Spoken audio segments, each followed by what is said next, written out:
Right, so with everything going on with Mandelson at the moment, some people are comparing it to what caused Boris Johnson to resign and are debating whether this will bring down Starmer.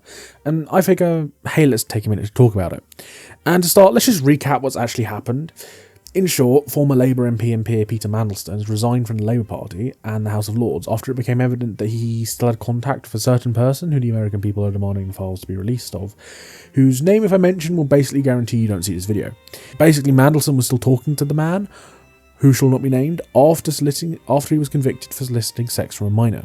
Now, Starmer insists he had no idea this was happening, but the scandal doesn't end there. The police executed 2 search warrants on Mandelson's properties in search of evidence after files in America were released which show he may have given classified files to the one not worth mentioning about the UK economy. This has intensified the situation and led to Starmer's chief of staff as well as his director of communications to both resign. Several Labour leaders, including the leader of Scottish Labour as well as the majority of the general public, think Starmer should resign, with most polls showing around 55% currently.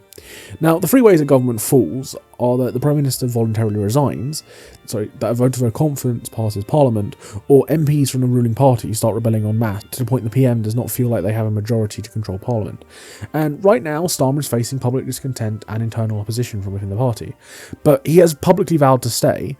There is no formal motion of no confidence actually being considered, and there's no clear rival for Labour to rally around, except for Andy Burnham, but Starmer was never going to let that happen.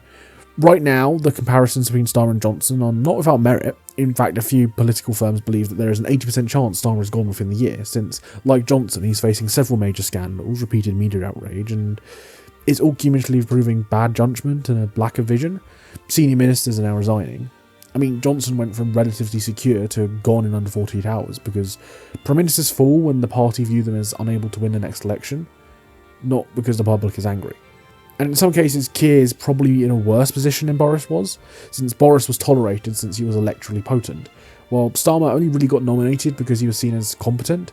So this specific scandal hits directly at the core reason why party members voted for him in the first place. But Labour are not the Tories. Their MPs are traditionally far more disciplined and they have far less appetite for public chaos. And we're yet to see a cascade of resignations or any key figures in these resignations like the Chancellor or Home Secretary. So, in short, while I find it unlikely that Starmer will resign or Labour will rebel, in the next few months the chances are only above average that something might happen.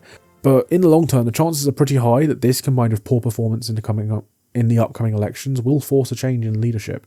But then again, this is reality and it rarely ever makes sense. So he could somehow win the next general election in 2029. Or we could wake up tomorrow to find out David Lammy is now the Prime Minister. And that honestly fucking terrifies me.